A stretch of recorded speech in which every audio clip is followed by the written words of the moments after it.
Assalamualaikum warahmatullahi wabarakatuh. Alhamdulillah kita berjumpa kembali. Dalam video kali ini kita akan membahas tentang penggunaan media dalam proses pembelajaran. Jadi ketika kita menjadi seorang guru, ketika menjadi seorang pendidik, maka ada beberapa hal yang harus kita persiapkan ya. Di antaranya adalah media pembelajaran. Agar apa? Agar pembelajaran yang kita lakukan, agar proses pembelajaran yang ada di dalam kelas itu dapat berjalan dengan maksimal, maka penggunaan media ini harus kita perhatikan. Nah, untuk sebelum lebih lanjut kita membahas tentang media, maka kita harus mengerti pengertian atau arti dari media. Nah, apa itu media? Artinya media itu sendiri artinya apa? Media itu berasal dari bahasa Latin medium yang berarti perantara atau pengantar. Jadi semua hal ya, apapun itu yang sifatnya ini untuk mengantarkan, untuk perantara ya, dalam hal ini kita konteksnya pendidikan ya, maka atau pembelajaran, maka itu bisa dikatakan sebagai media atau perantara atau pengantar yang digunakan dalam proses pembelajaran, itu disebut dengan media.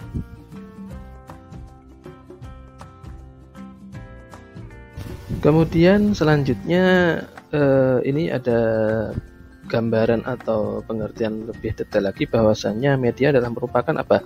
Merupakan wahana penyalur informasi belajar atau penyetor pesan, karena memang dalam proses pembelajaran itu ada semacam pesan ya, materi atau informasi yang akan disampaikan oleh guru terhadap peserta didik. Atau media bisa dikatakan juga adalah sebagai alat bantu apa saja yang dapat dijadikan sebagai penyalur pesan guna mencapai tujuan dari pembelajaran ya, karena memang ini yang menjadi titik tekannya atau poinnya itu pada perantara atau pengantar, maka bisa dijadikan apa saja, semua hal yang ada di lingkungan kita, yang ada di sekitar kita, yang tujuannya satu, agar apa? Agar tujuan pembelajaran itu dapat tercapai. Ini atau yang dikatakan atau bisa disebut dengan apa? Berikutnya kita akan membahas tentang media sebagai alat bantu ya, karena memang kita posisinya sebagai alat bantu, media sebagai alat bantu, maka keberadaan media ini adalah apa? Dapat memperlancar jalan menuju tercapainya tujuan pembelajaran. Sehingga jikalau kita ya mengajar tanpa ada bantuan dari media atau tanpa menggunakan media, biasanya materi-materi, informasi atau pesan-pesan ini akan sukar dicerna oleh peserta didik, sehingga kita harus mampu memilih dan memilah media mana yang pas, yang cocok dengan tujuan pembelajaran, tujuan dengan karakter anak didik dan lainnya. Ada beberapa hal yang dapat kita perhatikan.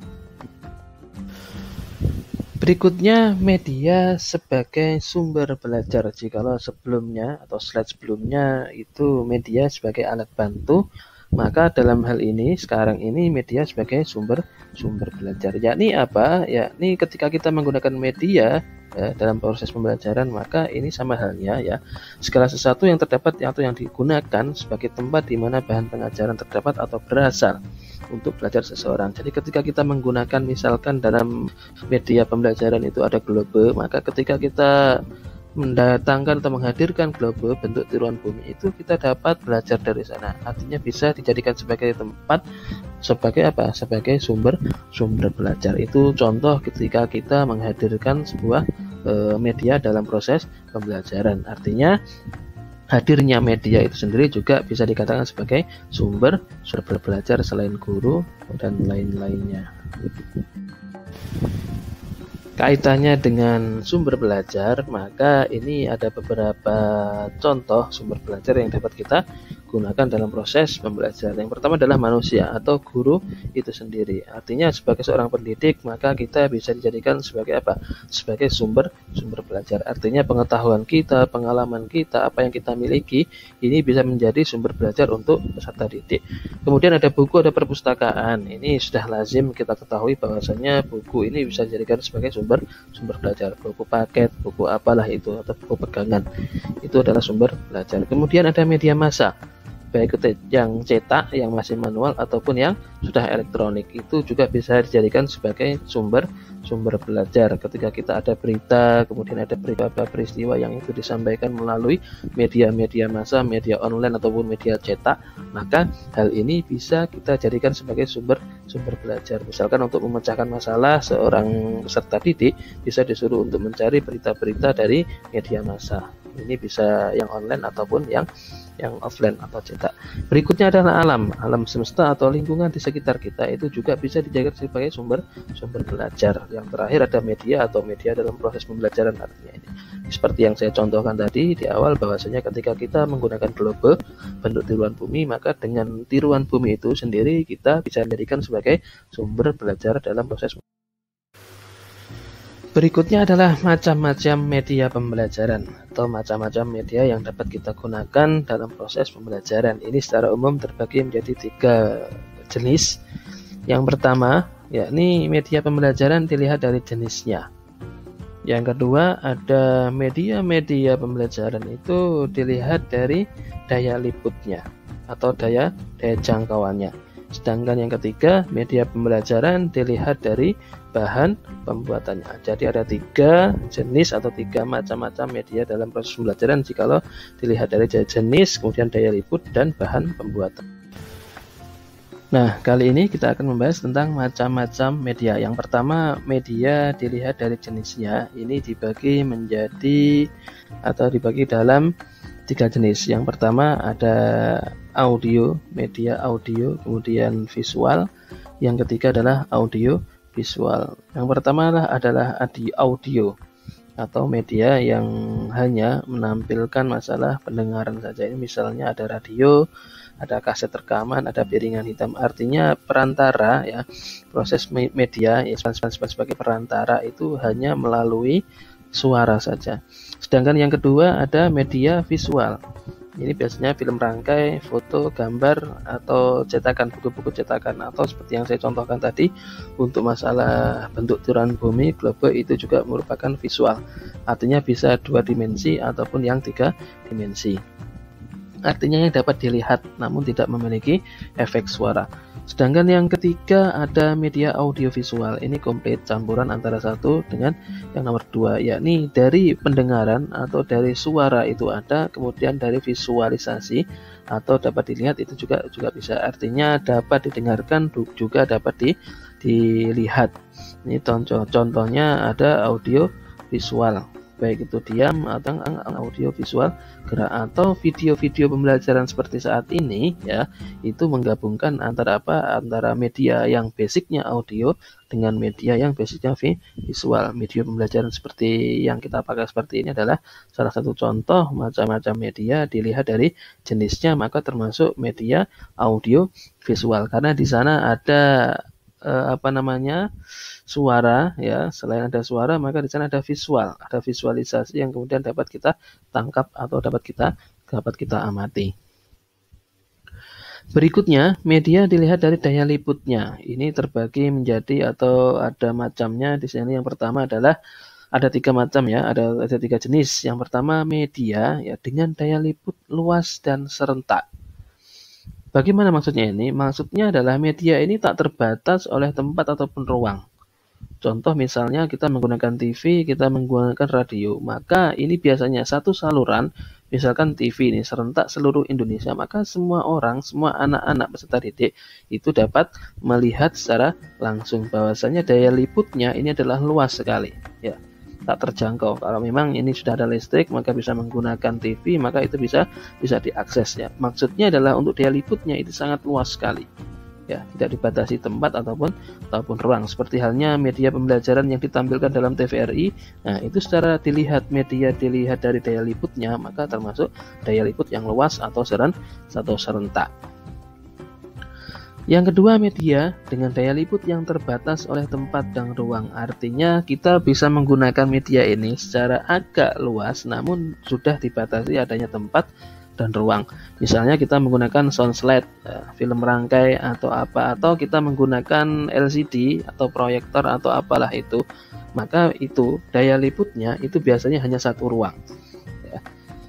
Hanya satu ruang atau satu tempat kita dibatasi tempat dan ruang. Namun kalau kita koneksikan dengan koneksi internet ya, maka hal-hal yang demikian ini bisa berupaya atau berimbas pada daya liput yang luas atau tak terbatas tadi, karena memang makin canggih, IT semakin banyak berkembang, maka yang asalnya ini liputnya atau daya liputnya atau daya jangkauannya itu kecil atau terbatas, maka untuk tahun ini, untuk saat-saat ini atau untuk masa yang akan datang, maka ini semuanya sudah bisa jadi tak terbatas. Namun yang jelas secara tradisional, secara manual masih kita pakai untuk daya liput yang terbatas ini, artinya ya hanya khusus tertentu saja di satu tempat atau di satu ruang. Kemudian yang ketiga ada untuk media untuk pengajaran individual. Ini biasanya cocok digunakan sebagai modul berprogram, artinya untuk seorang diri, untuk individu masing-masing.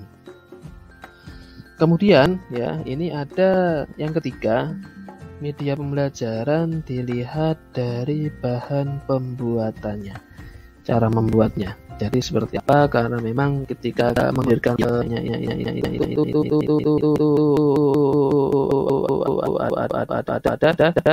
dua macam, yakni media yang secara sederhana, yang ketiga media yang secara kompleks.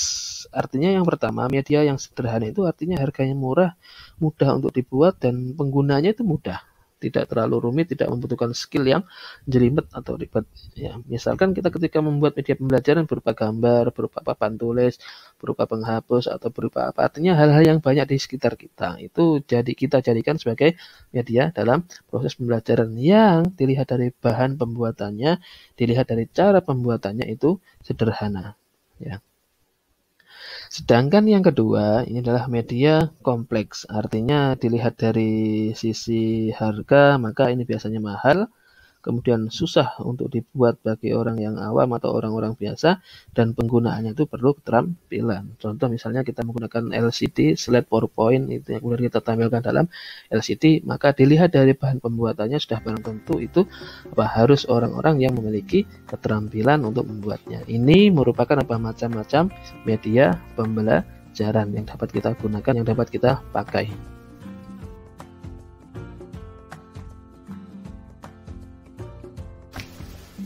Berikutnya membahas tentang prinsip-prinsip pemilihan dan penggunaan media. Ini ada 3. Yang pertama adalah tujuan pemilihan, kemudian yang kedua adalah karakteristik media itu sendiri, yang ketiga adalah alternatif pilihan. Yang pertama kita akan membahas tentang prinsip tujuan pemilihan. Artinya ketika kita menggunakan media pembelajaran, maka harus disesuaikan dengan peserta didik yang ada, kemudian apakah itu individu atau kelompok, kemudian dilihat dari jenjangnya, apakah itu anak pendidikan dasar, menengah, atau atas. Artinya dilihat dari tujuan pemilihan ini, ya itu jelas bahwasanya nanti jangan sampai kita menggunakan media pembelajaran ini salah ketika kita misalkan untuk setingkat dengan SD, kita gunakan media pembelajaran yang ribet atau yang apa, sehingga untuk pemahaman mereka dirasa susah atau dirasa sulit. Begitu juga ketika kita dalam pendidikan tinggi, perkuliahan, maka jangan sampai kemudian kita menggunakan media yang untuk anak-anak.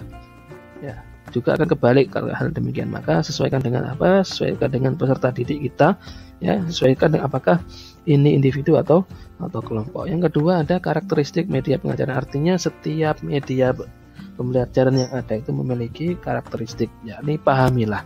Ya, jadi pahamilah bagaimana ciri-ciri, kelebihan dan kekurangan masing-masing media.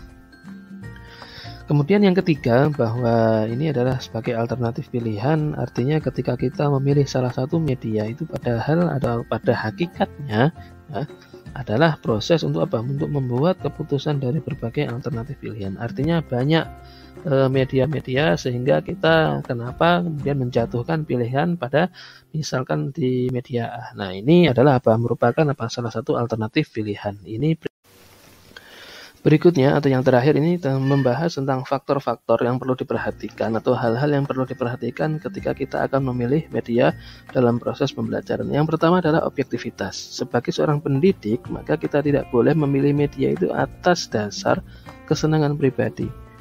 Karena selama ini misalkan ya, ini contoh ya, saat ini saya sedang gencar-gencarnya suka atau senang terhadap penggunaan media yang berbentuk LCD proyektor, maka saya selalu setiap saat menggunakan ini. Ini juga tidak diperbolehkan ya, sesuaikan dengan tujuan pembelajaran, sesuaikan dengan tempat tingkat perkembangan anak didik kita. Kemudian program pengajaran, bahwasanya ini harus sesuai dengan kurikulum yang berlaku, tidak boleh melenceng dari kurikulum yang berlaku. Kemudian ada sasaran programnya, sesuaikan dengan keberagaman jenis peserta didik, karena memang laki-laki perempuan karakteristiknya berbeda, sesuaikan dengan apa tingkat perkembangannya. Kemudian penggunaan bahasa juga kita sesuaikan dengan taraf perkembangan peserta didik. Kemudian situasi dan kondisi ini juga mempengaruhi ya, apakah itu di ruangan terbuka, apakah di ruangan tertutup, apakah ini nanti membutuhkan perlengkapan yang komplit atau apa, maka ini juga perlu diperhatikan.